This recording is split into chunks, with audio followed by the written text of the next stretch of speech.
Hello everyone, welcome to the discussion of the practice sheet of ratios, proportions and variations.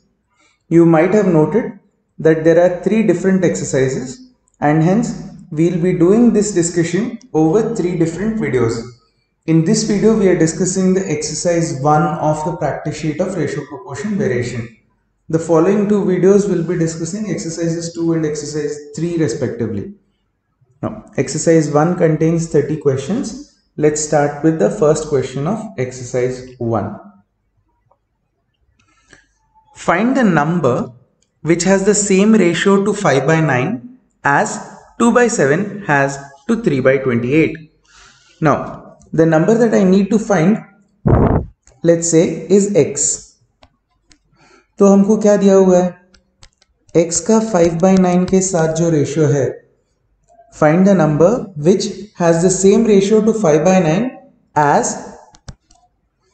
2 by 7 has to 3 by 28. Either I can go straight away and cancel out here, or if you're not accustomed to this, let me write it in the equation form using fraction notation.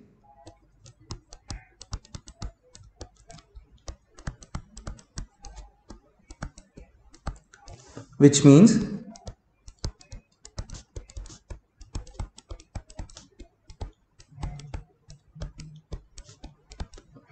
so that boils down to 5 times 8 40 over 9 times 3 27. So the answer should be 40 over 27. That is answer option B is the correct answer. Let's go to the second question.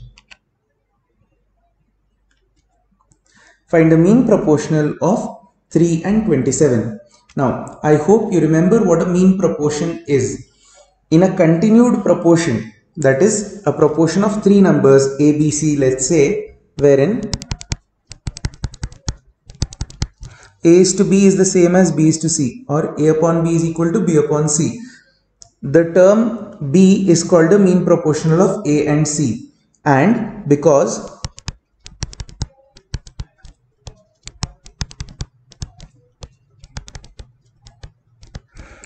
B is equal to root AC, so when I want to calculate the mean proportional of 3 and 27, I can straight away go ahead and say the mean proportional will be the square root of 3 times 27, that is square root of 81 or 9. Do I have that in an answer option? Yes, answer option A. That's the correct answer.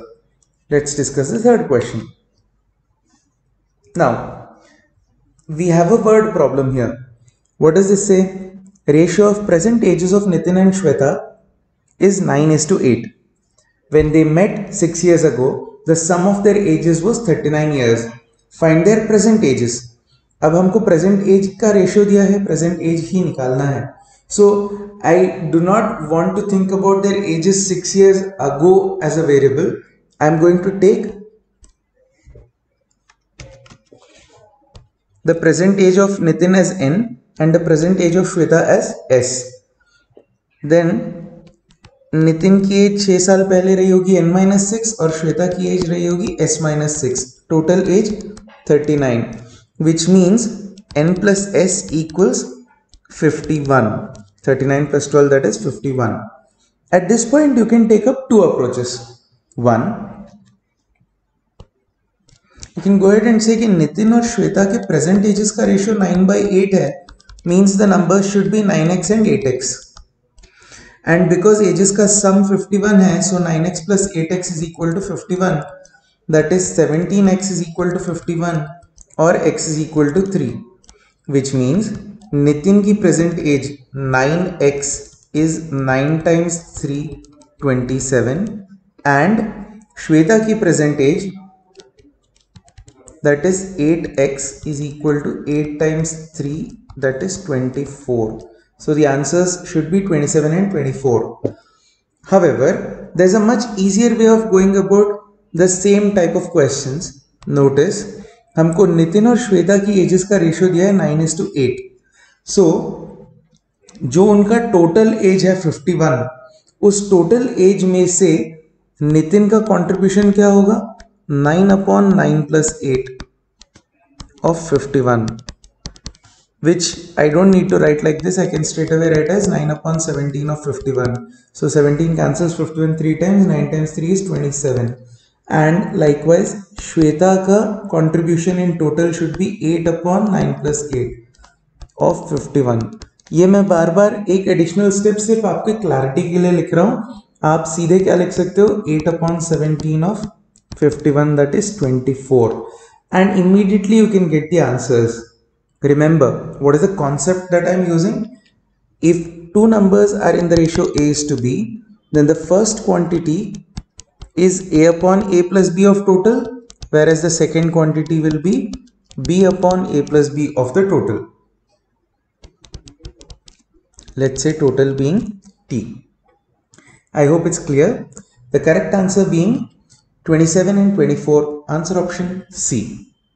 Let's discuss the next question. The ratio of incomes of two persons is 9:7 and the ratio of their expenditures is 4:3.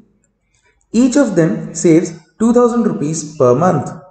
Find their respective monthly incomes.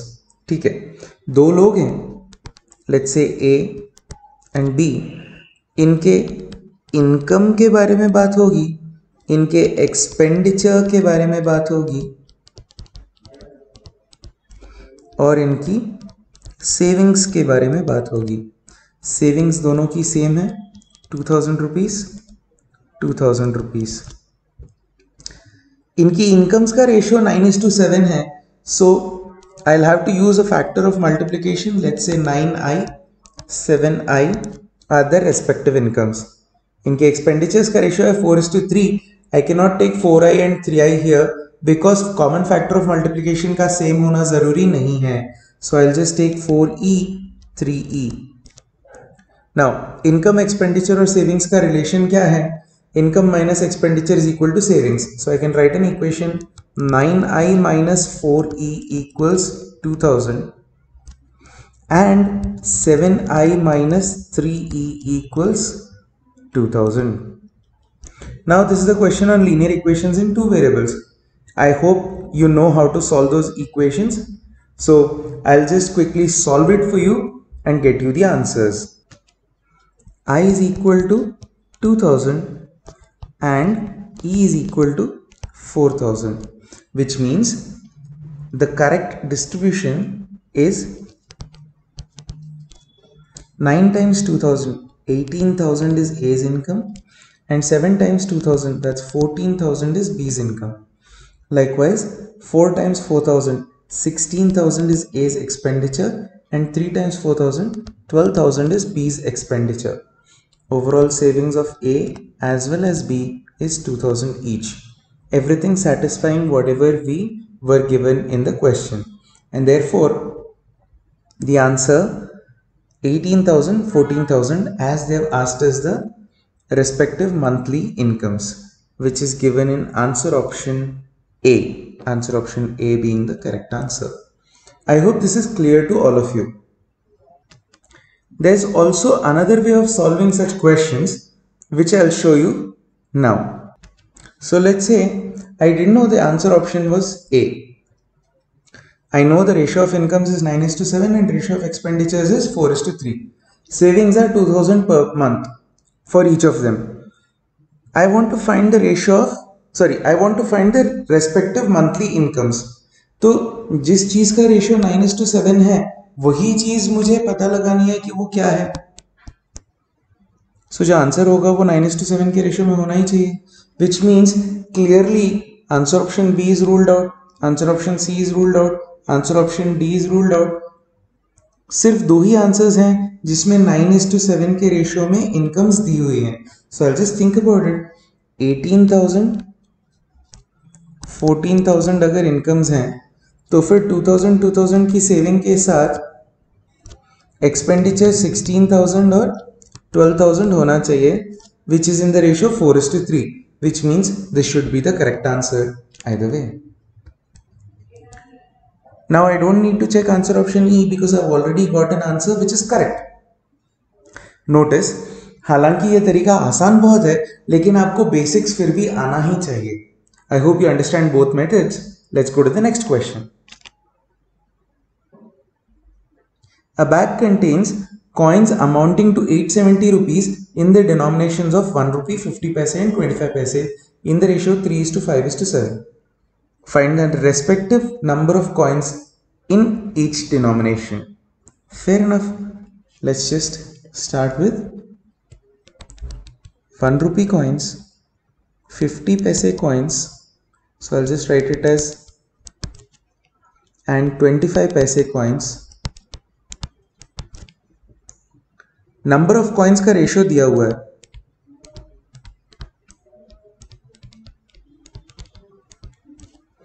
3:5:7. So let's say 3x coins of 1 rupees, then 5x coins of 50 paise and 7x coins of 25 paise. So now 1 rupee, 50 paise and 25 paise are what are called as denominations.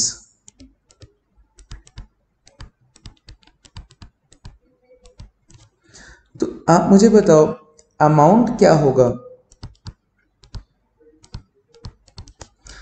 3x coins हैं 1 रुपए के that means total amount is 3x rupees 5x coins of 50 paise each means total amount is 2.5x. It's nothing but the product. 7x coins of 0.25 rupees each that means 1.75x rupees. Total amount being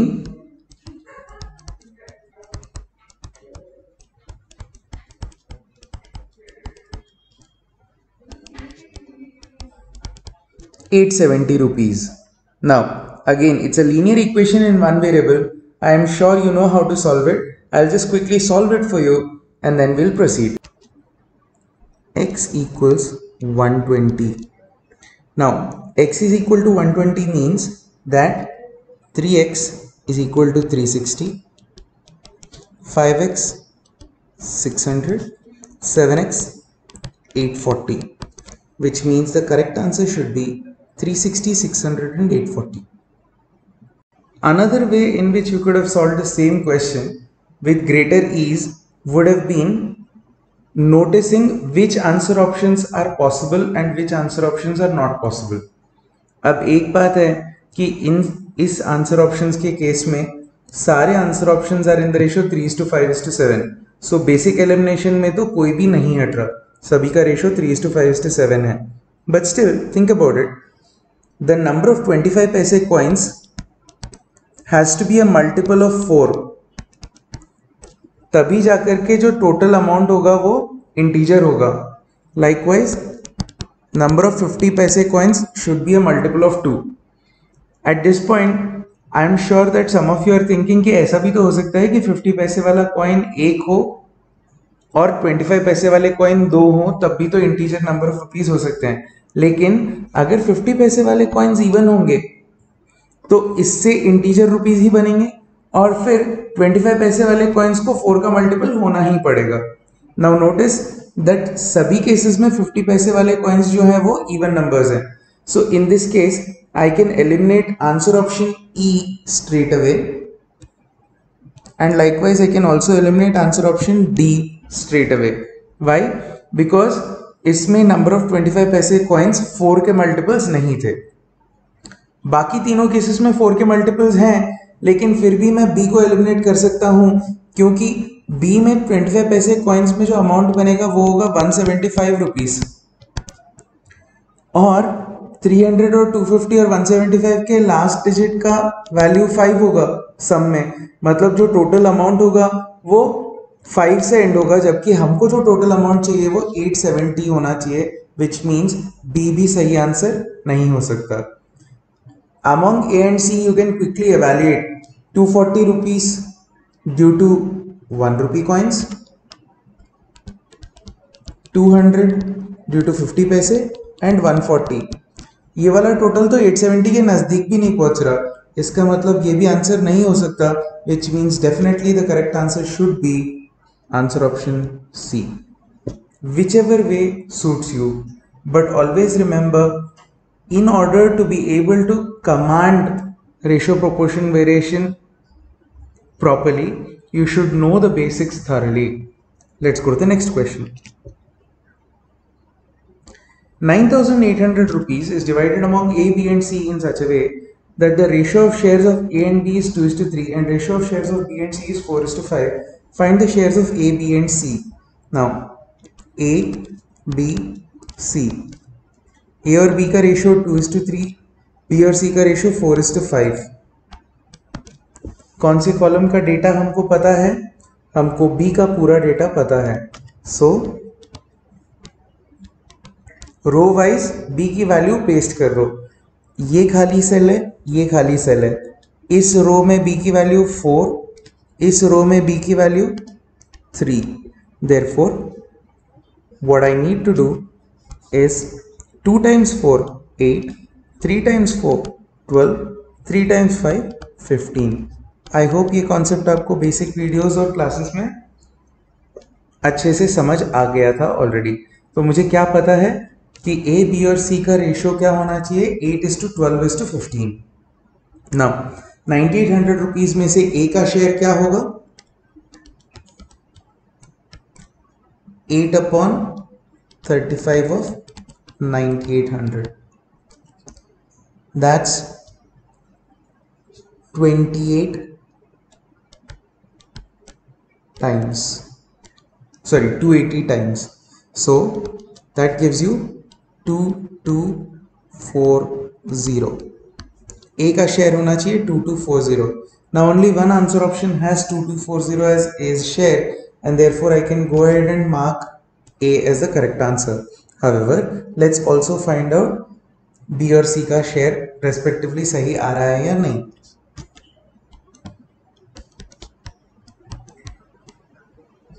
I'm so sorry. B का share होगा 12/35 of 9,800. 35 cancels 9,800 280 times. 12 times 280 is 3,360. And C का share होगा 15 out of 35 times 9,800. Again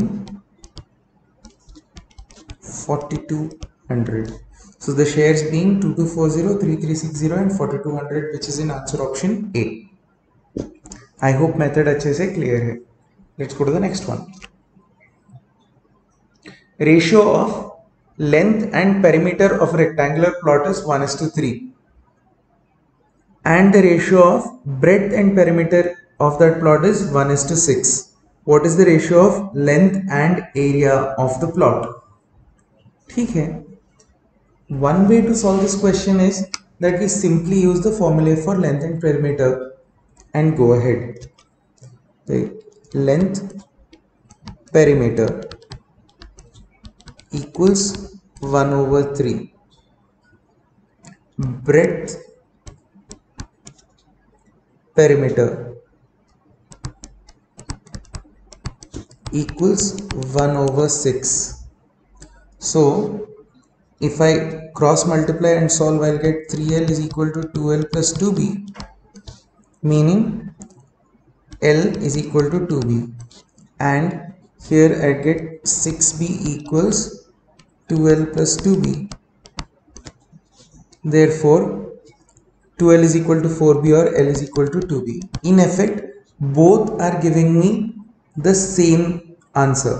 L is twice of B.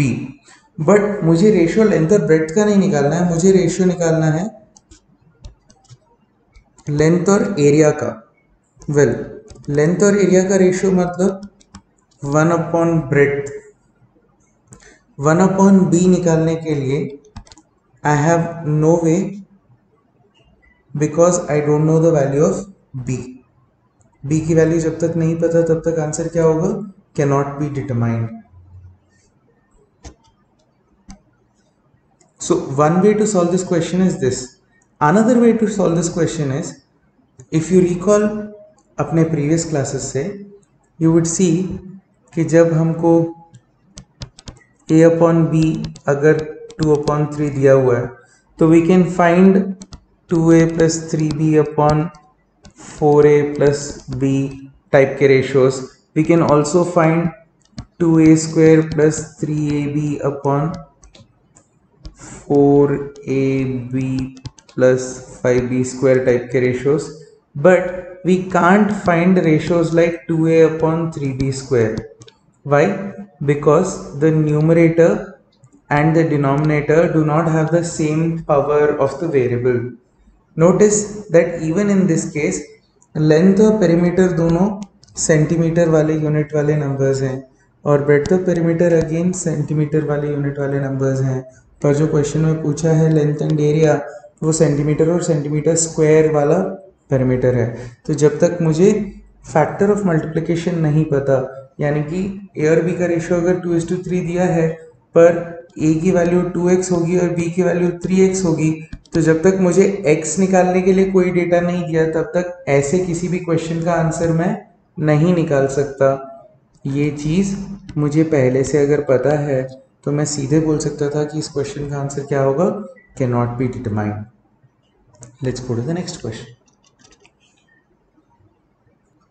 Again, it's a case of combining ratios. How do I know that? I know Anu, Mini and Vandana are three friends who have 98 candies. The ratio of number of Mini's candies to that of Vandana's candies is 5:8 and the ratio of Anu's candies to Mini's candies is 2:3. So if I just go ahead and say Anu, Mini, Vandana 2:3, 5:8. कौन से column में पूरी values हमको पता है? हमको m वाले column में पूरी वैल्यूज पता है, तो जिस भी रो में कुछ मिसिंग होगा वहाँ पर रेफरेंस कॉलम की वैल्यूज ले लूँगा, जैसे कि यहाँ पर 3 और यहाँ पर 5. Multiplying column wise I get 2 times 5 10, 3 times 5 15, 3 times 8 24. 10:15:24 के रेशियो में इन लोगों को कैंडीज मिलनी चाहिए. मुझे किसकी कैंडीज निकालनी है? अनु की कैंडीज निकालनी है. So that will be 10/49 of 98, which is 20. So the correct answer being answer option A, 20. Now, an employer reduces the number of employees by 1/9 and increases their wages by 1/14. What is the ratio of total wages paid before and after the rise? Now, one way to tackle this is you know the concept in and out. But before doing that, I'll just straight away go with the basic approach. Number of employees, wages per employee और total wages के बीच का relation. So I'll just start with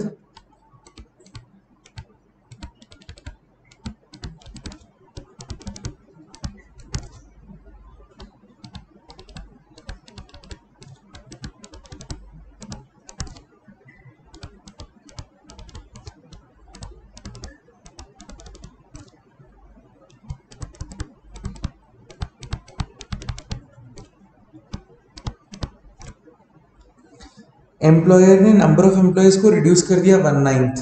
मतलब अगर x employees थे तो 1/9 x employees कम हो गए, मतलब नए एम्प्लॉयज़ कितने? 8/9x. देयरफॉर न्यू एम्प्लॉयज़ और ओल्ड एम्प्लॉयज़ का रेशियो क्या होगा? x:8/9x और 9:8. I hope you know what I am doing here, right? मैंने x तो सीधे कैंसिल कर दिया और फ्रैक्शंस में जब रेशियो होता है तो डिनोमिनेटर्स के एलसीएम को मल्टीप्लाई कर देते हैं, पर क्योंकि यहाँ पर 1:8/9 है तो मैंने सीधे 9 से मल्टीप्लाई कर दिया and I got the ratio 9:8. One way to do it. Another way to do it is understanding the concept of ratios. भाई 1/9 डिक्रीज किया है नंबर ऑफ एम्प्लॉयज को, इसका मतलब हर 9 में से एक आदमी को फायर कर दिया. 9 में से एक को फायर किया तो कितने बचे? 8. So you can straight away write that the number of employees, पहले अगर 9x थे तो अब 8x हैं. वेजेस को इंक्रीज किया 1/14, मतलब हर 14 रुपीज जो देता था एम्प्लॉय को उस पर 1 रुपये बढ़ा दिया तो कितना देने लगा? 15. So I can again straight away write it as 14R per employ देता था तो अब 15R पर एम्प्लॉय देता हूँ. तो टोटल वेजेस क्या होगा? अगर 9x एम्प्लॉयज़ हैं और हर किसी को 14R मिलता है तो टोटल 126XR, और अगर 8x एम्प्लॉयज़ है हर किसी को 15R मिलता है total 120XR. XR cancels XR and 6 gets cancelled, the final ratio is 21:20. One way to do it. Answer option C. Another way to do it is कि total wages मुझे पता है total wages जो होगा वो number of employees times wages per employee से मिलेगा. So number of employees, so total wages now, total wages before the raise and total wages after the raise is equal to, पहले 9 लोग थे अब 8 लोग हैं, पहले 14 रुपीज देते थे अब 15 रुपीज देते हैं. So you can straight away write it as 21/20 finished. पर उसके लिए आपको ये बेसिक अच्छे से क्लियर होना चाहिए. It's a simple relation, common sense है, that's it. Next, the ratio of salaries of A and B is 3:4. If the salaries are increased by 40% and 30%, what will be the ratio of their salaries now. जब आपका percentage profit and loss हो जाएगा उसके बाद इन questions को solve करने का बहुत ही आसान तरीका सीखोगे आप. पर अभी के लिए I am just going to go with a very simple basic way. जब भी परसेंट आता है it's a good thing to have 100 as your base. So instead of thinking of the salaries as 3x and 4x,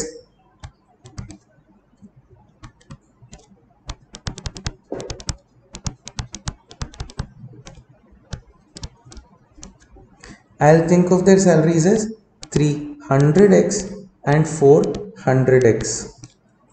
इसमें 40% increase करेंगे.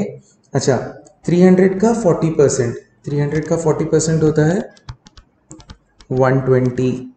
So the total salary will now be, likewise 400 का 30% increase करेंगे, 400 का 30% होता है 120 again. सो अभी की इसकी सैलरी हो जाएगी 520. सो दोनों की सैलरीज का अब रेशियो क्या है, 420x is to 520x. That is 80, I'm so sorry,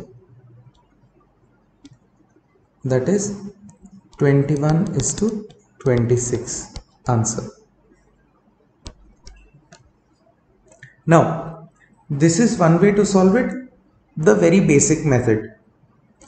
पर अगर आपको समझ आ रहा है कि मैं क्या कर रहा हूं, ग्रेट. अदरवाइज परसेंटेजेस के बेसिक्स जब एक बार हो जाएं तो फिर से इस सॉल्यूशन को देखना, you will be able to follow what I am saying.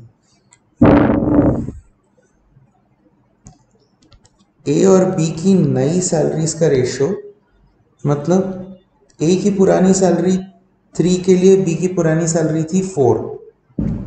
ए की सैलरी में 40% का इंक्रीज हुआ, तो मतलब जो सैलरी 100% थी वो तो थी ही, 40% बढ़ गई सैलरी. दैट मीन्स 140% टाइम्स हो गई. Now 140% is 1.4.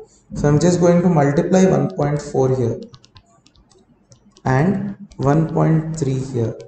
So I get 4.2, that is decimal point cancel करके 42/52, which cancels to be 21/26. It's a very easy answer.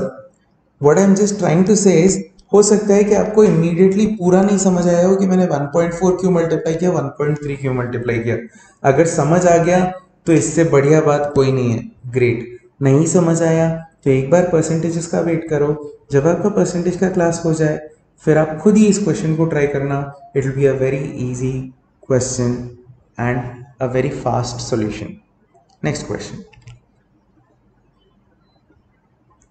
Again denominations दिए हुए हैं 1 रुपी, 2 रुपीज, 5 रुपीज. टोटल नंबर दिया हुआ है 300 कॉइन्स और टोटल अमाउंट दिया हुआ है 960. Number of 1 rupee and 2 rupee coins को अगर इंटरचेंज कर दिया तो वैल्यू 40 रुपीज़ कम हो जाती है, मतलब 960 से 40 रुपीज़ कम 920 रुपीज़ हो जाती है, पर नंबर ऑफ कॉइन्स तो बिल्कुल नहीं बदलेंगे, नंबर ऑफ कॉइन्स तो सेम ही रहेंगे. So fair enough, let us solve it.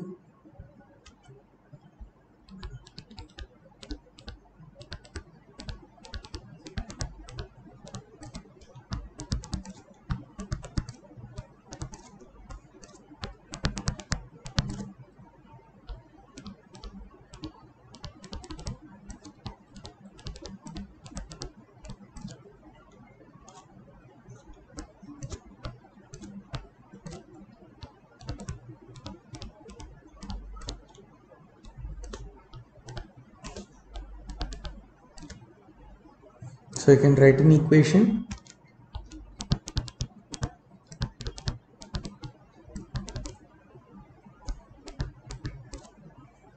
Total amount is equal to 960, and I can write another equation.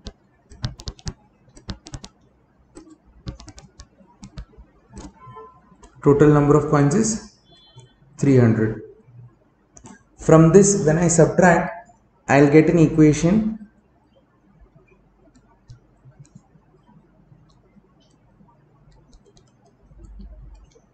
y plus 4z is equal to 660. Now, और क्या बताया था हमको, अगर नंबर ऑफ कॉइन्स को interchange कर दिया जाए, कौन से नंबर ऑफ कॉइन्स को, 1 रुपी कॉइन्स और 2 रुपी कॉइन्स को अगर इंटरचेंज कर दिया जाए, so instead of this case, अगर 1 रुपी कॉइन्स हो जाए y और 2 रुपी कॉइन्स हो जाए x, तो अमाउंट क्या हो जाएगा, y plus 2x plus 5z. So what is the amount in that case? Y plus 2x plus 5z equals 920, क्योंकि 40 रुपए कम हो गया था amount. Now if you're not comfortable with me writing it like this, you can write 2x plus y plus 5z. Now taking the bottom two equations and eliminating x, I get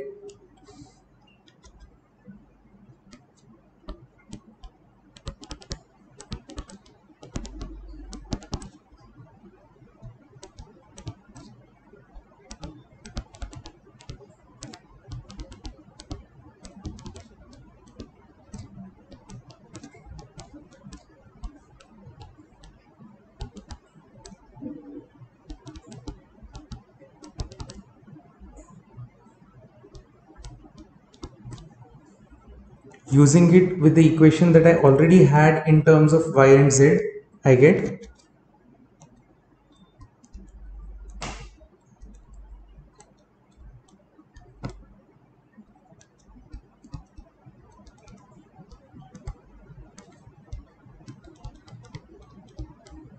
now I can go ahead and find x and y as well, but I don't need to. Why? Because I already know मुझे जो पूछा गया था वो तो आ ही चुका है. Number of 5 rupee coins पूछा गया था जो कि z था, जिसकी वैल्यू मुझे ऑलरेडी मिल चुकी है 140. So that's the answer, and I am not going to find x and y in this case individually. Next question. The speed of a railway engine without compartments is 42 kilometers per hour, but its speed reduces directly as the square root of number of compartments attached to it. So reduction in speed is directly proportional to square root of number of compartments attached to it. That means r is equal to k root n.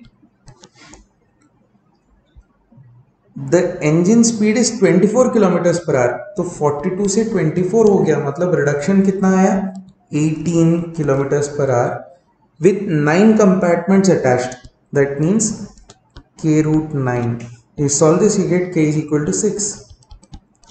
That means this equation can be rewritten as r is equal to 6 root n. Find the maximum number of compartments that the engine can pull.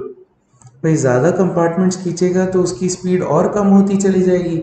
Speed कितनी कम हो सकती है, 42 से 0 हो सकती है final speed, और क्या हो सकता है. तो अगर स्पीड 0 हो जाए मतलब रिडक्शन इन स्पीड कितना, 42.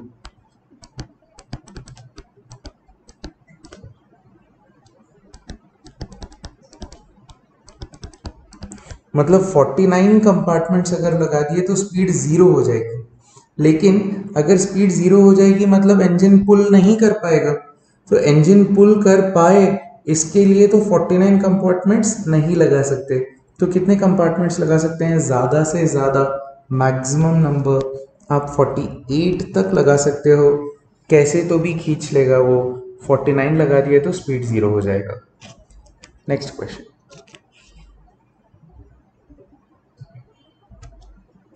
A varies as a square of B.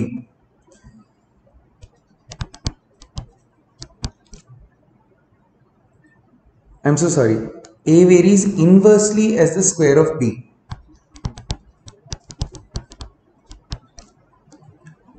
The corresponding values of A and B are given below. Find the value of n.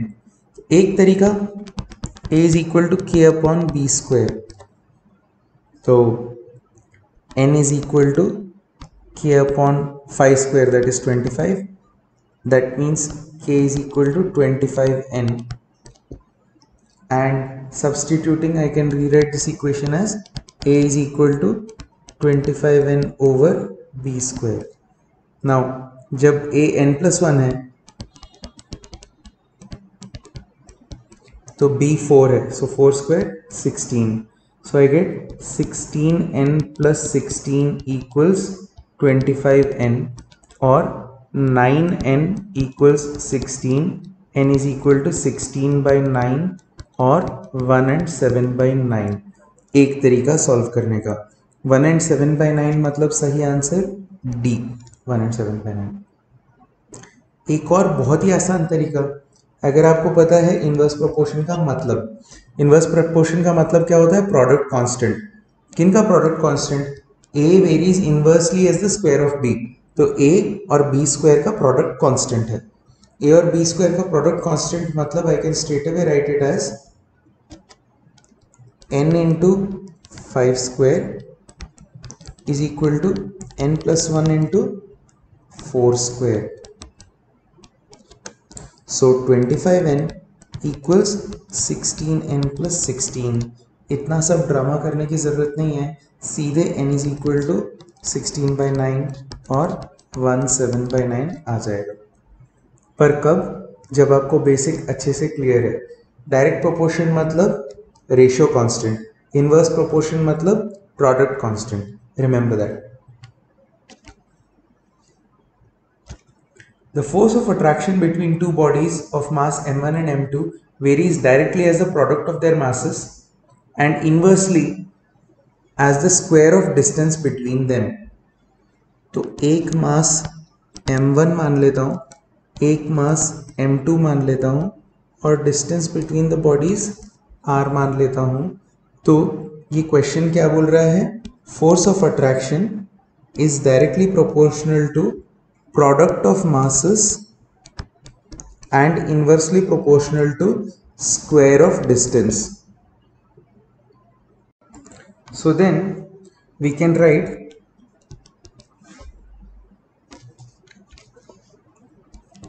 force is equal to K m1 m2 upon r square. Now if the masses of the bodies and the distance between them are doubled, हर चीज को double कर दिया, सो let us से पहले जो force थी, old force FO, वो इतनी थी। अब new force FN is equal to K, इस मास को डबल कर दिया, इस मास को डबल कर दिया, so it becomes K into 2m1 2m2। पर साथ में सिर्फ इतना नहीं किया, इनके बीच के डिस्टेंस को भी डबल कर दिया।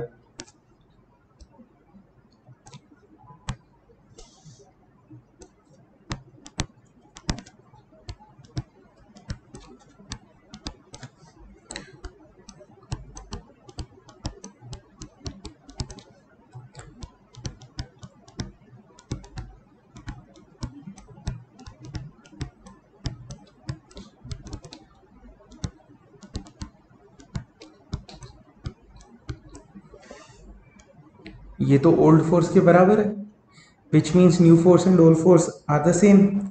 Then the force of attraction will remain the same. Answer option D. Finished. That is one way to solve the question.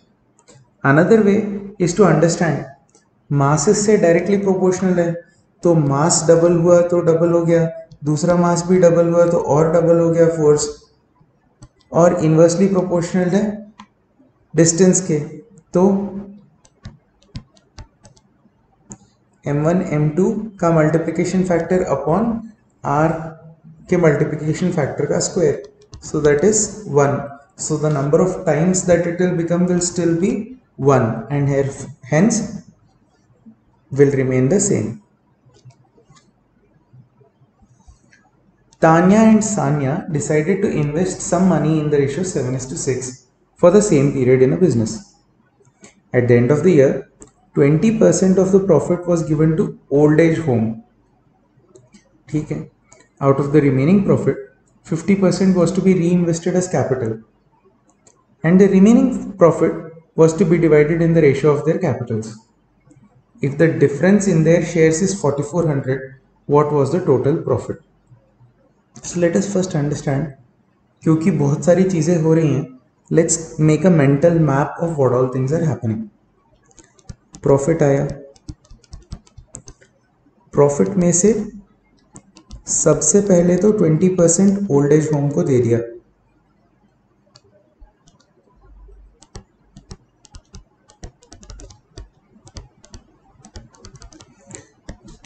जो रिमेनिंग प्रॉफिट था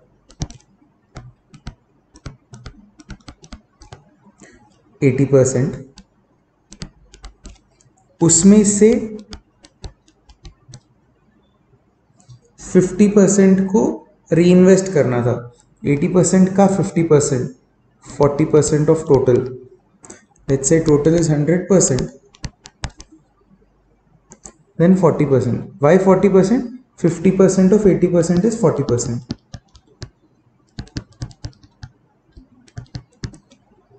Right? तो बचा 40%. ये 40% तान्या और सानिया ने डिवाइड किया.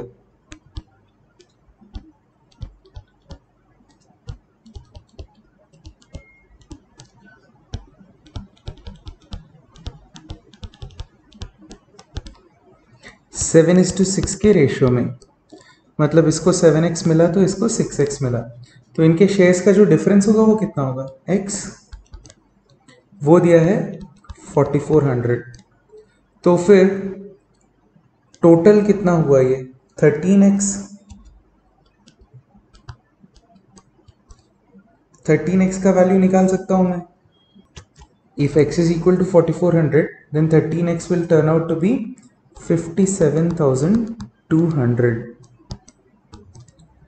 ये 40% है, तो टोटल प्रॉफिट 100% है, मतलब I know 40% of total profit is equal to 57,200. Now 40% is 2/5, so total profit is equal to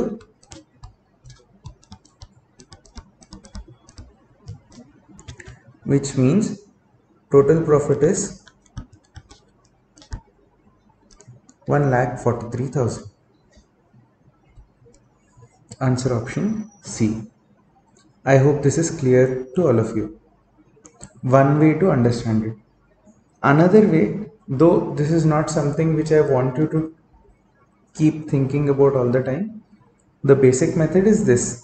But another way is, देखो कहीं पर भी यहाँ पर 11 का फैक्टर नहीं था कैंसिल होते समय, और क्योंकि x की वैल्यू हमको 11 के मल्टीपल में दी थी, तो मतलब टोटल वैल्यू भी 11 जब कैंसिल नहीं हो रहा, 11 being a prime number, total जो प्रॉफिट है वो भी 11 का मल्टीपल होना चाहिए. Think about why I am saying that. Based on that you can say A नहीं हो सकता, B नहीं हो सकता, D नहीं हो सकता, E नहीं हो सकता, must be C. Such approaches you should think about, but only when you have solved through the basic method once. Next question. The transportation cost of 810 kg for a distance of 70 kilometers is 45 rupees. Find the transportation cost of 840 kg for a distance of 63 kilometers at half the former rate. ठीक है, जो भी rate होगा transportation का वो obviously जितना ज़्यादा KG भेजेंगे उतना ज़्यादा होगा, मतलब it should be directly proportional to the weight and it should also be directly proportional to the distance. जितना ज़्यादा डिस्टेंस के लिए भेजेंगे उतना ज़्यादा रेट होना चाहिए. And so though it is not given, I am going to assume that rate is going to be directly proportional to product of weight and distance. तो एक तरीका जो अभी तक हम लोग सॉल्व कर रहे थे जिससे वो क्या होगा, इसके बाद I write rate is equal to k times WD. But instead of doing it in this manner now, I hope अब तक ये क्लियर हो चुका होगा तरीका. So I will do it in the conceptual method wherein direct proportion का मतलब क्या होता है, ratio constant. So R is directly proportional to WD, that means R और WD का रेशो कांस्टेंट होगा. तो पहले केस में जो रेशो होगा सेकेंड केस में भी रेशो वही होगा.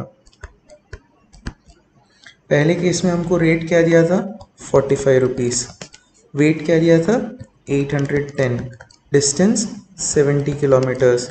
सेकेंड केस में रेट हमको निकालना था, वेट क्या दिया था 840, डिस्टेंस क्या दिया था 63. Now when you cancel out everything you should be able to get R2 is equal to 42. So straightforward you can get this answer. Answer none of these. That is one way of going about it, wherein you just straightforward apply the concept and get your answer. Another way of going about the same question is that you start thinking कि किस चीज़ से कैसा फ़र्क पड़ेगा. अभी 810 kg transport कर रहे थे, अब 840 kg ट्रांसपोर्ट करने लग गए, मतलब बढ़ना चाहिए कॉस्ट.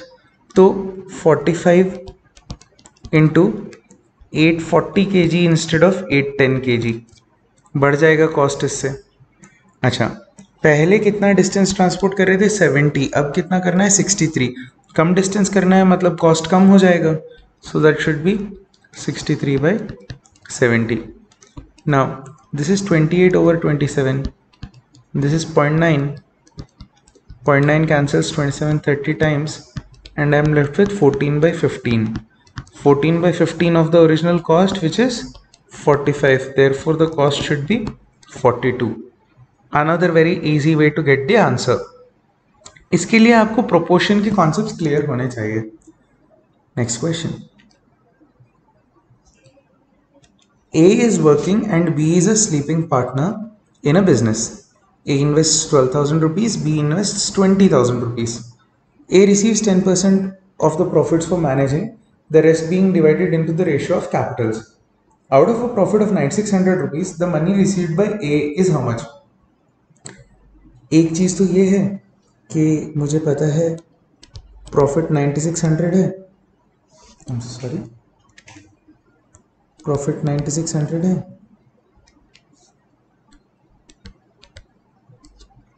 उसमें से वर्किंग पार्टनर का कमीशन 10% है, तो 960 रुपीज़ ए को पहले ही मिल गया, बचा 9,600 में से 8,640 वो ए और बी को 12,000 20,000 यानी कि 3:5 के रेशियो में मिलना चाहिए. 3:5 के रेशियो में मतलब ए के हिस्से में आएगा 3/8, बी के हिस्से में 5/8. बी के हिस्से से मुझे कोई मतलब ही नहीं है, तो मैं क्या देखूं 3/8 ऑफ 8,640, दैट्स 3240. 3240 मिला बाद में, 960 मिला पहले, टोटल हो गया 4200. One way of solving the question. Another way about going the question is कि मैं ये देखूं कि 100% प्रॉफिट में से 10% प्रॉफिट ए को पहले मिल गया और जो 90% था उसमें से ए और बी को 3:5 के रेशो में प्रॉफिट शेयरिंग हुई. मतलब A got 3/8 of 90%. So A का टोटल शेयर हो गया 10% plus 3/8 of 90% of total profit. Now we know total profit to be 9600. ऐसे कैलकुलेट करके भी आंसर लाया जा सकता है, but by far and large the most efficient method will be if you just concentrate, क्योंकि ए वर्किंग पार्टनर है इसीलिए ए को 2 अलग अलग बार पैसा मिलेगा, पर बी तो स्लीपिंग पार्टनर है, बी को तो बस लास्ट में पैसा मिलना है। अच्छा 10% कट जाएगा, मतलब 90% में से ही बी का शेयर आएगा। बी का शेयर क्या होगा 5/8। So I can say B receives 5/8 of 90% of 9600. That's a very straightforward calculation. That cancels 1200 times, so I'm left with 5400. तो B का शेयर कितना हो गया 5400, तो A का शेयर जो भी बचा हुआ होगा वो होगा 9600 minus 5400. Straight forward answer 4200. That's it. I hope तीनों तरीकों से क्लियर है। There are 3 types of chocolates, A, B and C. Exactly 7 chocolates of type B will come for the cost of 4 chocolates of type A. Type B के 7 chocolates मुझे मिलेंगे type A के 4 chocolates की cost में। That means A और B के cost का ratio क्या हो गया 7:4. The cost of type B chocolate is thrice that of type C. ठीक है, तो B/C is equal to 4/1. I am so sorry 3/1. A customer purchases 1 chocolate of each type and pays 37 rupees. Compound ratio का concept लगाना है। A, B, C 7, 4, 3, 1. Column B वाला पूरा पता है तो B की वैल्यूज पेस्ट कर दी। 7 times 3 21, 4 times 3 12, 4 times 1 4, 21:12:4. So cost of type A chocolate मुझे पूछिए, cost of type A chocolate will be 21/21 plus 12 plus 4, that is 37 of 37 rupees. Because मुझे क्या बोला है, एक चॉकलेट ऑफ ईच वैरायटी खरीदा है। अगर मोर चॉकलेट्स खरीदे होते तो मुझे कुछ और करना भी पड़ता, पर अभी तो मुझे तीनों चॉकलेट्स का टोटल वैल्यू दे दिया था, तो I could straight away go ahead and से 21 rupees is the answer. Answer option C is the correct answer. ये क्वेश्चन देखते से ही दिमाग में क्लिक करना चाहिए, कॉम्पोनेंटो डिविडेंडो। क्या दिया है, ma² plus nb² upon mc² plus nd² is equal to ma² minus nb² upon mc² minus nd²। What is the relation between A B C D, मतलब मुझे mn नहीं चाहिए। So first of all I will write what is given.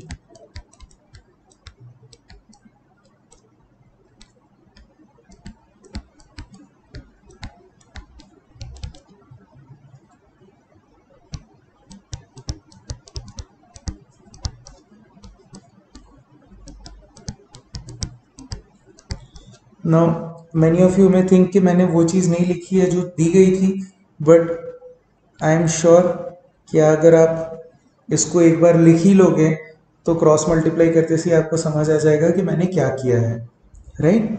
अच्छा, कॉम्पोनेंटो dividendo लगा हुआ है दोनों sides पे, तो हटाने के लिए क्या करना है, फिर से एक बार लगा देना है। व्हाट एम आई सेइंग, शायद कॉन्सेप्ट्स के उसमें आपको याद हो, आपने पढ़ा होगा if a upon b is equal to c upon d then a plus b upon a minus b equals c plus d upon c minus d। इस फॉर्म में हमको यहाँ पर दिया हुआ है तो हमको इस फॉर्म में ले जाना है। So we can straight away write it as ma² upon nb² is equal to mc² upon nd²। m cancels m, n cancels n, a upon b whole squared equals c upon d whole squared implies a upon b is equal to c upon d. Cross multiply कर देंगे, you will gate AD is equal to BC. I think answer option D states the same, so that is the correct answer. Very straightforward question. बहुत सारे students को ऐसा लगता है इतने variables लिखते हैं तो कोई मतलब नहीं है, लेंदी होगा. इट्स नॉट एट ऑल लेंदी. आपको कॉम्पोनेंट और डिविडेंड टाइप के कॉन्सेप्ट्स बिल्कुल मुंह ज़बानी याद रहने चाहिए. Now, this question seems like a confusing question at first sight, but एक बार पढ़ के देखते हैं कि बोल क्या रहा है. In an examination, number of students who passed and those who failed were in the ratio 5:2. Pass fail वाले स्टूडेंट्स की बात कर रहा है. Okay.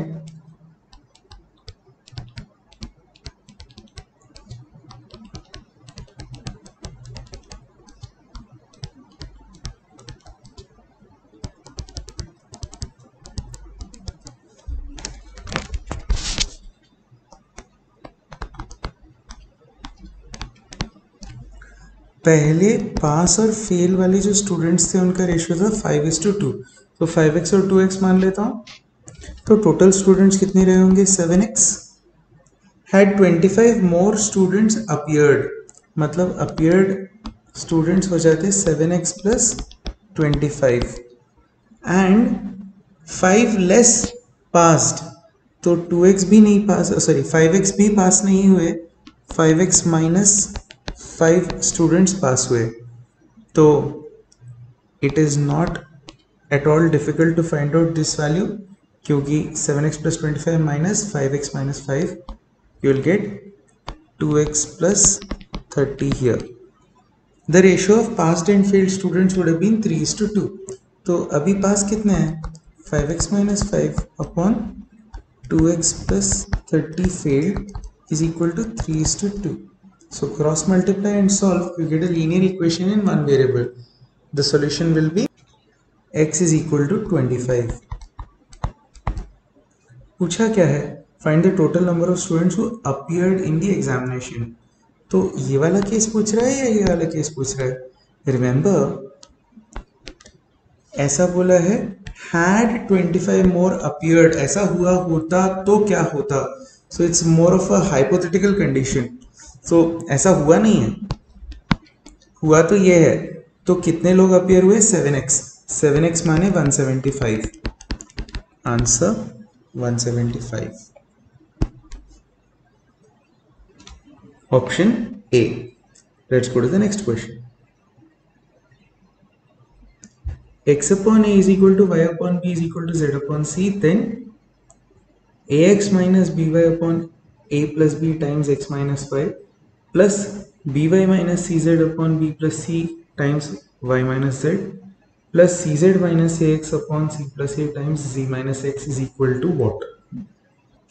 The best way to solve such questions without fail is always assuming all of these equal to's being equal to another number of your own choice. Remember, पूरे maths में ये बहुत काम का ऑब्जर्वेशन है. जब भी आपको एक इक्वेशन में बहुत सारे इक्वल टू दिख रहे हैं, उन सबको इक्वल टू समथिंग एल्स मान लो. So x upon A is equal to K, मतलब x is equal to A K, y is equal to B K and z is equal to C K. तो जो expression की value हमसे पूछी है वो क्या हो जाएगी? a into X which is A K minus B into Y which is B K upon a plus B times A K minus B K equals, sorry not equals, plus B times B K minus C times C K over B plus C B K minus C K plus C times C K minus A times A K upon C plus A times C K minus A K. So this becomes A square. K common ले सकते हैं, K common ले लेता हूँ. K times A square minus B square upon यहाँ पर भी k common ले लेंगे तो a माइनस बी बचेगा, a plus B into A minus B is A square minus B square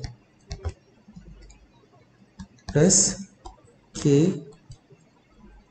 B square minus C square upon k times B square minus C square plus k times C square minus A square upon k times c square minus a square. Now a square minus b square cannot be equal to 0, which means a should not be equal to b, which should not be equal to c. ऐसा condition actually question में दिया हुआ होना चाहिए था, नहीं दिया है, तो फिलहाल क्योंकि cannot be determined, none of the above, ऐसी टाइप की चीज़ें नहीं दी हैं, so I straight away go ahead and cancel all the numbers. So I get 1 plus 1 plus 1 equals 3 as the answer. Next question. The duration of a railway journey varies directly as the distance and inversely as the velocity. The velocity varies directly as the square root of the quantity of coal used and inversely as the number of carriages in the train. In a journey of 50 kilometers in half an hour with 18 carriages, 100 kg of coal is required. How much coal will be consumed in a journey of 42 kilometers in 28 minutes with 16 carriages? बहुत सारी चीज़ें दी हुई हैं proportion की, ऐसा हमको लगता है, एक एक करके डील करते हैं. ड्यूरेशन मतलब time of a journey is directly proportional to distance and inversely to speed. तो time is directly proportional to distance upon speed, ऐसा तो हमको वैसे भी पता है time is equal to distance upon speed ही होता है. Velocity varies directly as the square root of quantity of coal used and inversely as number of carriages. So speed is directly proportional to square root of quantity of coal used and inversely as the number of carriages in the train. So S is equal to K root Q C upon N ऐसा हो जाएगा. इसको यहाँ put कर देता हूँ. You will get T is equal to some new constant, let's say M D upon S, जिसकी value क्या है, K root Q C upon N, और in other words M upon K which is a constant, N D upon root Q C. Finished, we are ready. ये m upon K जो constant है तो ultimately constant ही, तो मैं इसको कोई नया कांस्टेंट मान लेता हूँ. Let us say I am going to assume it to be p. So I can write t is equal to p which is a constant times number of carriages into distance divided by square root of quantity of coal consumed. In a journey of 50 kilometers in half an hour मतलब 30 minutes, तो 30 minutes I'm going to take here 50 kilometers, 18 carriages and coal quantity 100. तो 100 का root हो गया 10, 10 cancels 55 times, 18 times 5 90, 90 cancels 30, so p is equal to 1 by 3. तो उसको substitute कर लेते हैं इस इक्वेशन में. I should get t is equal to 1 by 3 times nd upon root qc. अब क्या पूछा है, how much coal will be consumed in a journey of 42 kilometres in 28 minutes. क्योंकि मैंने यहाँ पर भी मिनट्स में ही लिया था, इसलिए मैंने यहाँ पर भी मिनट्स में ही लिया था. 28 is equal to 1 by 3 times kilometres 42, carriages 16, root qc. I am sure we can solve this. 3 cancels 42 14 times, 14 cancels 28 twice, 2 cancels 16 8 times. Square root of qc equals 8 or qc equals 64. So quantity of coal consumed is equal to 64. Answer option A is the correct answer. Next question. Instead of dividing 117 rupees among A, B and C in the ratio 1 by 2 is to 1 by 3 is to 1 by 4, The sum was divided in the ratio 2:3:4. Who gained the most and by what amount? हमको पता है जब भी ratios में numbers जो दिए हैं वो फ्रैक्शन में दिए हैं तो उनके डिनोमिनेटर्स का एलसीएम हम मल्टीप्लाई कर देते हैं to get the correct ratio. So 2, 3 और 4 का एलसीएम क्या है 12.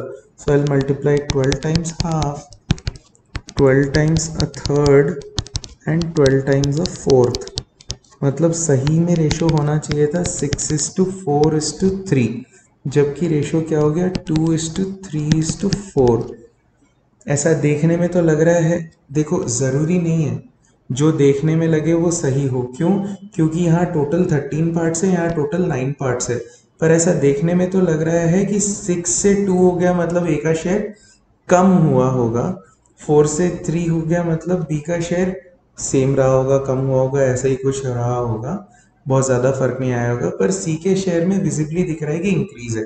तो अगर आपको ये बात समझ आती है तो ग्रेट, आप सीधे सिर्फ सी का शेयर निकाल सकते हो और आंसर मार्क कर सकते हो. But I am not going to go with that to show you exactly what happens in such cases. So A का शेयर 117 रुपीज़ में से होना चाहिए था 6/13 ऑफ 117 यानी कि 54. बट 117 में से उसका शेयर क्या था 2/9 ऑफ 117 यानी कि 26. बी का शेयर जो था वो होना चाहिए था कायदे से 4/13 ऑफ 117 यानी कि 36. पर हुआ क्या 3/9 ऑफ 117 यानी कि 39. यहाँ पर आपको शायद दिख जाएगा कि भले ही 4 से 3 हो गया, लग रहा है कि कम हुआ, लेकिन एक्चुअली तो बी का शेयर बड़ा है. Why? Because the total here adds up only to 9 whereas the total here adds up to 13. So remember that is exactly why I am writing all the values to show you. Right?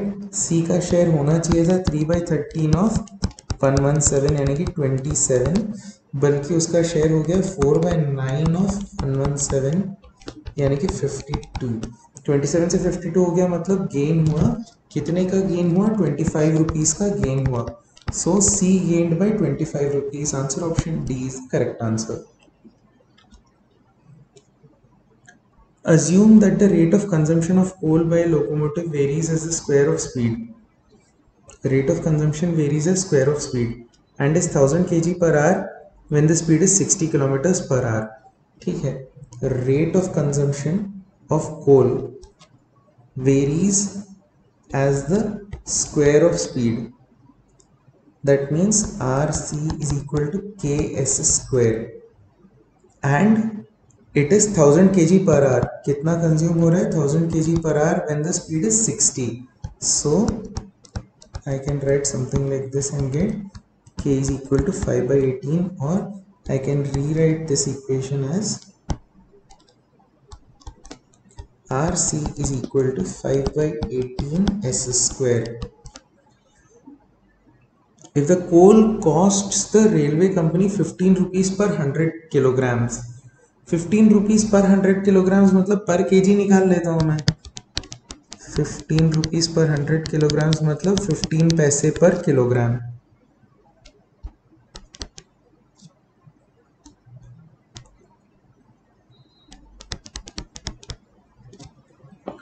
And if other expenses of the train amount to ₹12 per our. अच्छा, अब are की बात हो गई है तो time की बात हो गई है. What will be the formula to find the distance, sorry, to find the running cost in पैसे per kilometre when the speed is s kilometres per hour. So let us first understand what all things are going on. ये क्या था? Rate of consumption of coal in KG per hour. एक घंटे में इतना कोल लगेगा, इतने केजी कोल लगेगा एक घंटे में. एक केजी 15 पैसे का है. So I can write it as cost of coal per hour is equal to 5/18 square kgs coal लगेगा और 15 पैसे यानी कि 0.15 रुपीज़ कोल का खर्चा. अदर एक्सपेंसेस क्या है? अदर एक्सपेंसेस पर are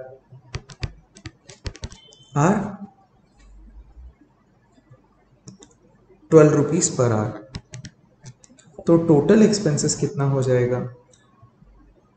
0.75 by 18 S square plus 12, इतना खर्च होगा per hour.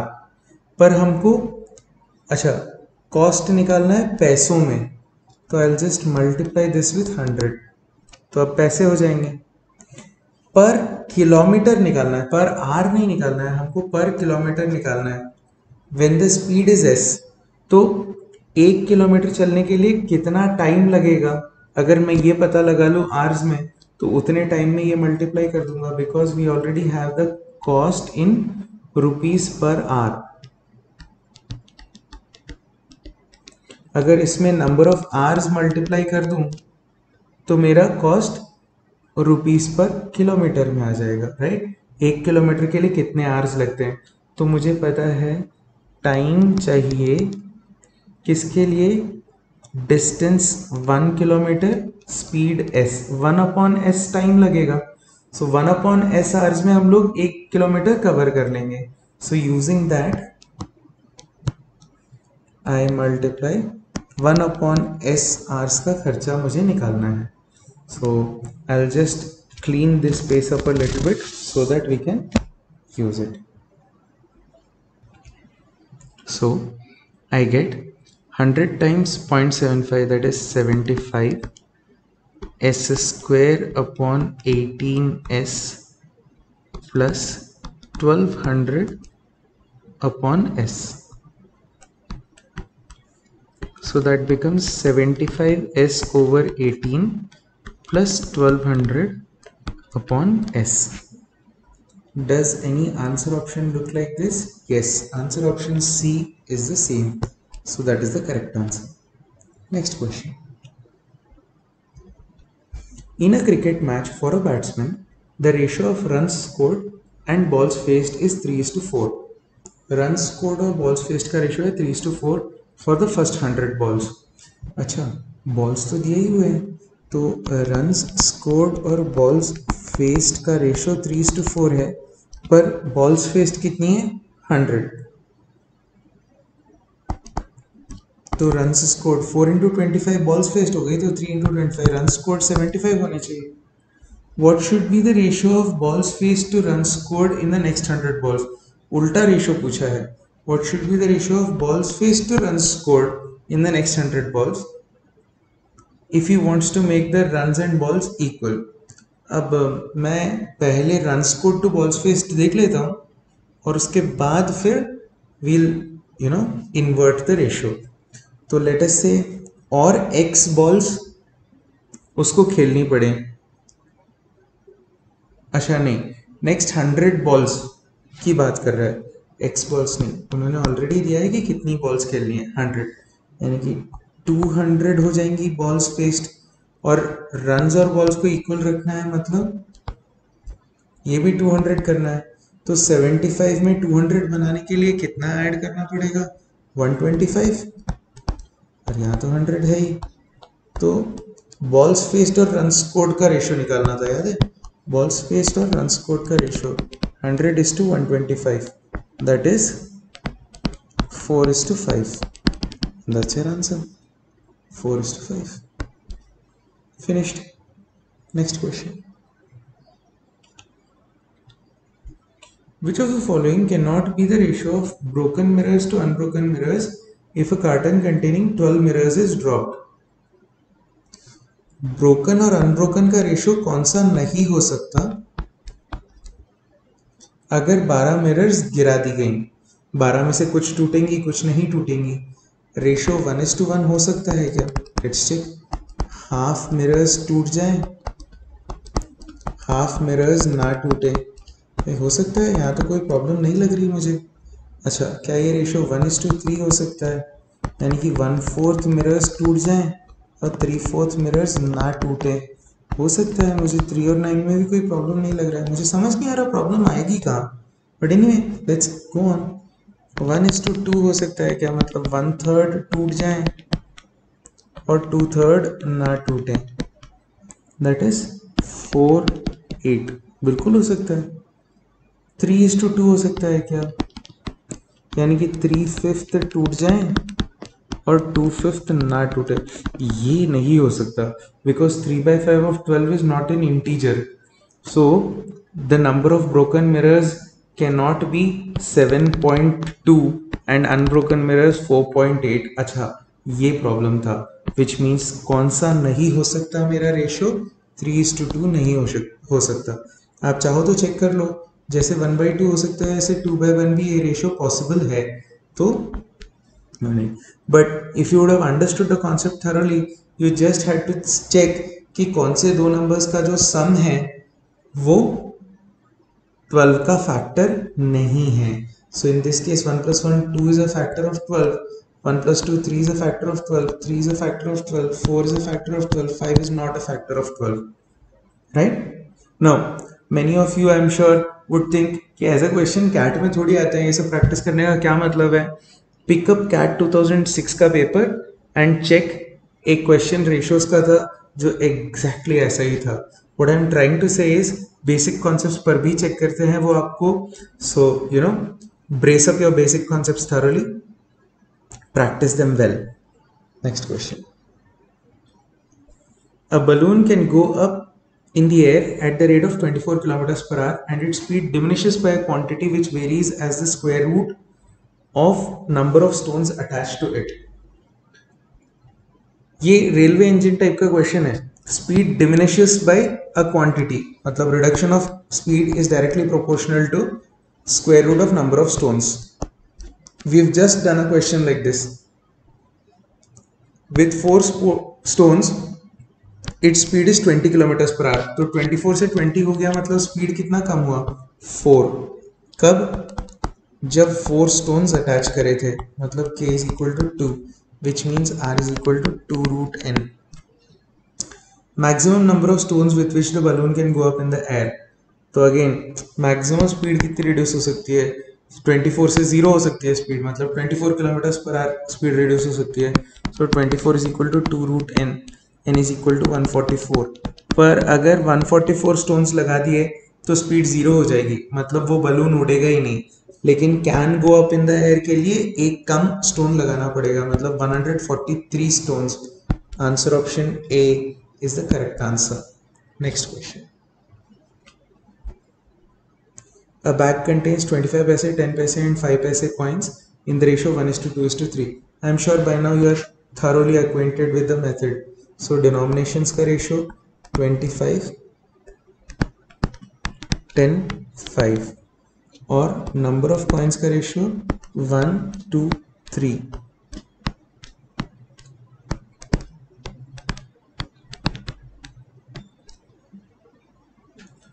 Total value of these coins is 36 rupees. ठीक है, amount 0.25x, 0.2x, 0.15x, that makes a total of 0.6x is equal to 36 rupees। x is equal to 60। 60 मतलब number of 25 paise coins 1x 60, number of 10 paise coins 2x 120, number of 5 paise coins 3x 180। that should be the answer। पूछा क्या है? number of 25 paise coins। 25 paise coins हमने क्या निकाले थे? 60। Answer option D is the correct answer। Two persons were given pensions in proportion to square root of number of years they served। Second has 9 years longer service than the first. If the length of service of the first had exceeded that of second by 4.25 years, their pensions would have been in the ratio 9:8। तो first person second person से confuse ना हो, पहले तो ऐसा लिख लेते हैं, फर्स्ट पर्सन और सेकंड पर्सन, इनके जो पेंशन्स थे वो किस रेशियो में थे, किस प्रोपोर्शन में थे? Square root of number of years they served. Second है serve 9 years longer in the service than first, तो इसने अगर x years सर्व किया तो इसने x + 9 years सर्व किया, तो पेंशन्स का रेशियो होना चाहिए √x/√x + 9।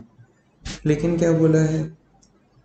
if the length of service of the first had exceeded that of second by 4.25, तो सेकंड वाले से भी 4.25 ज़्यादा, मतलब x प्लस 13.25 और x प्लस 9 अगर रहा होता तो उनके पेंशन्स का रेशियो होता 9:8. So I just go ahead and say x plus 13.25 upon x plus 9, squaring both sides I get 81 upon 64. Now it's a question on linear equations in one variable.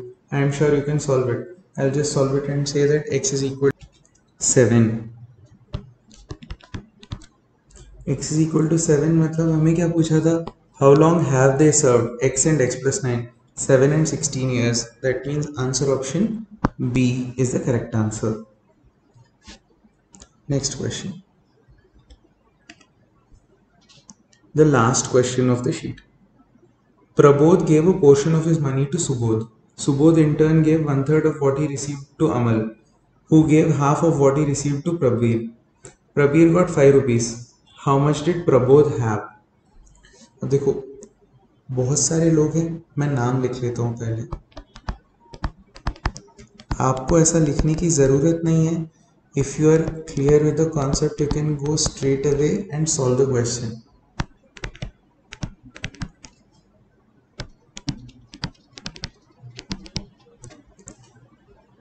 Prabodh gave a portion of his money to Subodh. कितना portion मुझे नहीं बताया गया. सो जितना था उसमें से late us से n रुपीस था इसके पास, उसमें से x रुपीस इसने इसको दे दिया. At this point itself you should understand that the answer is cannot be determined, but I'll be very patient and I'll explain in detail. मुझे पता है आंसर कैनॉट बी डिटरमाइंड होना चाहिए, right. Subodh in turn gave 1/3 of what he received to Amal. Subodh को मिला कितना? x, तो इसने अमल को कितना दिया? x/3. Who gave half of what he received to Praveer. इसको मिला x/3, इसने इसका हाफ यानी कि x/6 इसको दे दिया, तो x/6 इसको मिला और इसको मिला कितना? 5 रुपए. That means x/6 is equal to 5. x is equal to 30. x is equal to 30 का क्या मतलब है कि प्रबोध ने 30 रुपीज इसको दिए थे. 30 का 1/3 10 रुपए इसने आगे बढ़ा दिए 1/3, और 10 का हाफ 5 रुपीज इसने आगे बढ़ा दिए इसको, right. How much money did Prabodh have. n के बारे में तो कुछ भी इंफॉर्मेशन नहीं दी है. अब पोर्शन ऑफ मनी बताया था. अगर बताया होता कि भाई हाफ दिया इसने, Prabodh gave half of his money, तो मैं बोल सकता था कि 60 रुपीज है उसके पास, पर अभी कुछ बताया ही नहीं है, तो आंसर क्या होना चाहिए? Can not be determined. ऐसे क्वेश्चंस को रिवर्स में सॉल्व करना भी बहुत आसान होता है. सो इसको 5 रुपए मिले थे, अमल ने हाफ दिए थे, तो 5 किस चीज़ का हाफ होता है? 10 का. इसका मतलब 10 इसको मिले होंगे, इसने 5 इसको दिए होंगे. सुबोध ने 1/3 दिए थे, तो 10 किसका 1/3 होता है? 30 का. तो 30 का 1/3 10 इसने आगे बढ़ा दिया होगा, and so on. You can solve questions like that also. That brings us to the end of the discussion of the first exercise of practice sheet on ratio, proportion, variation. Thank you all very much for being very patient. I hope you followed everything. If you have any doubt, we can discuss it in the discussion class. Have a great day.